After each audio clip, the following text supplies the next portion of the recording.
সরকার NER বাস্তবায়ন করতে গিয়া আমাদের উপরে ট্যাগ লাগাইছে আমরা চোরাই ফোনের বৈধতা চাই। সরকার আমাদেরকে ব্যবস্থা করে দিয়েছিল যে আমাদের ট্যাক্স ফাঁকি দিয়ে মোবাইল নিয়ে আসার। বিটিআরসি সকল ওয়েবসাইট এবং সার্ভার ভারত থেকে নিয়ন্ত্রিত, একই সাথে সকল ওয়েবসাইটের লোকেশন দিল্লির একটি নির্দিষ্ট জায়গায় দেখানো হচ্ছে। প্রতি রাতে ডিবি বাসায় আঘাত করতেছে, বাসায় গিয়ে হামলা করতেছে, ধরে নিয়ে আসতেছে। বিটিআরসির মামলায় লোক ধরতেছে যে বিটিআরসিতে ছিল না, তারা ওখানে গিয়ে ধরে নিয়ে আসছে, সে বিটিআরসিতে কোনোভাবেই সংশ্লিষ্ট না। ভবিষ্যৎ হোক নিরাপদ, বিনিয়োগ হোক বিশ্বস্ত, আর আমার পছন্দ সল্ট বে। ওয়েলকাম টু সল্ট বে।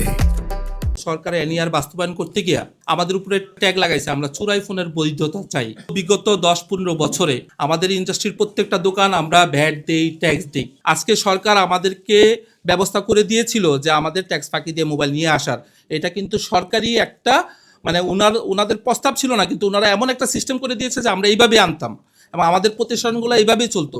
আমাদের ভ্যাটগুলো যদি লিগেল হয় তাহলে আমাদের এই ব্যবসাটা কীভাবে ইলিগেল হয়।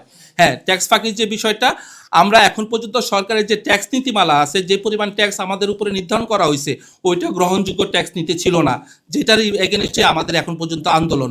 সরকার যদি ট্যাক্স সহনীয় করে দেয় এবং ওইখানে যদি গ্রহণযোগ্য একটা নীতিমালা দেয়, তাহলে অবশ্যই আমরা সকলে চাই ট্যাক্স দিয়ে সরকারের রাজস্ব বাড়িয়ে আমাদের দেশের উন্নয়নে অবদান রাখতে।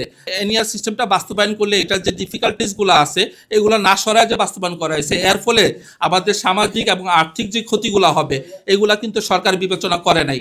সরকার চাইলেও আর এনইআর বাস্তবায়ন করে দিলাম এটা কিন্তু হবে না। জনগণের যে ক্ষতিগুলো হবে ওই ক্ষতিগুলো কিভাবে প্রতিকার করা যায় ওই স্টেপগুলো না নিয়ে কোনো আমাদের উপরে কোনো সিস্টেম চাপাই দেওয়া যাবে না। এটা হচ্ছে আমাদের প্রথম কথা। 2 নম্বর কথা হচ্ছে আমরা ভ্যাট দিয়ে ট্যাক্স দিয়ে ব্যবসা করতেছি, কিন্তু এখন পর্যন্ত সবাই আমাদেরকে অবৈধ ব্যবসায়ী বলতেছে, চোরাই ব্যবসায়ী বলতেছে। আজকের পর থেকে আমরা এই কথাটা শুনতে চাই না। আমাদের পার্শ্ববর্তী যে দেশগুলোতে প্রত্যেকটা কোম্পানির ম্যানুফ্যাকচার কোম্পানি আছে, তারপরে ওই দেশগুলোতে ইউজফুলের নীতিমালা আছে, ইউজফুল বৈধ, কিন্তু আমাদের দেশে এখন পর্যন্ত কোনো নীতিমালা করা হয়নি।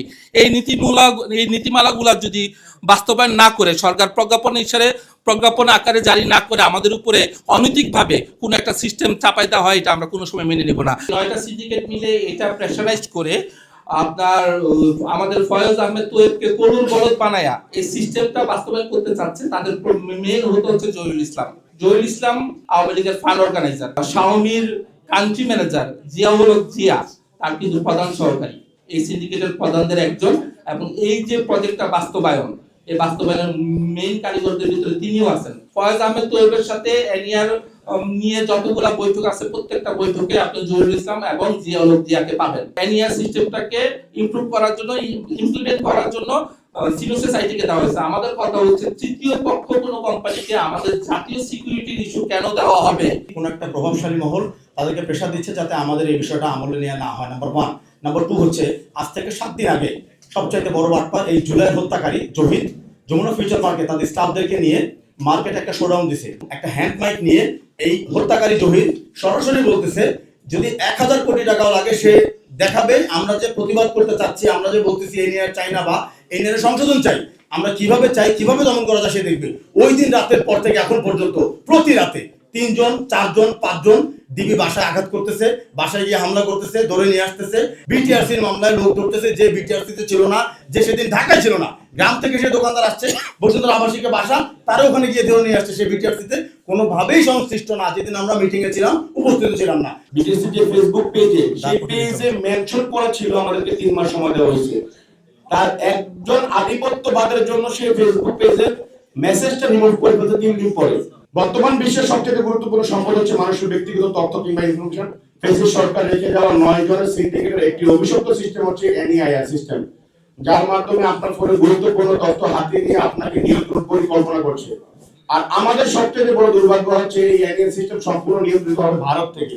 দেশের প্রান্তীয় জনগণ আপনারা ইতিমধ্যে সামাজিক মাধ্যমে দেখবেন বিটিআরসি সকল ওয়েবসাইট এবং সার্ভার ভারত থেকে নিয়ন্ত্রিত, একই সাথে সকল ওয়েবসাইটের লোকেশন দিল্লির একটি নির্দিষ্ট জায়গায় দেখানো হচ্ছে।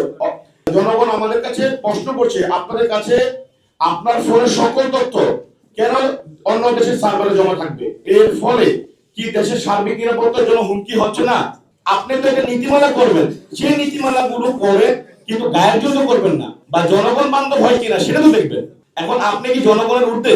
এখন আমাদের এই দেশের সমস্যা হচ্ছে এই চেয়ারটাতে যে বসে তারই ক্ষমতা চলে যায়, তাহলে সে এভাবে নমিনেট করে মনে করেন সবার উদ্দেশ্যে বাংলাদেশে সর্বোচ্চ ক্ষমতাধর ব্যক্তি সে।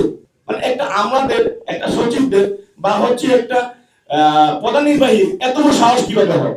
ন্যাশনাল সিকিউরিটি সিস্টেম বাস্তবায়ন করেন, আমরা সাধুবাদ জানাই, কিন্তু এত বড় ফাঁকটাকে, এত বড় বাঁকগুলোকে আগে সংশোধন করেন, নিজেদের মধ্যে সংশোধন করে তারপরে হচ্ছে পাবলিকলি অনিয়ারে করেন।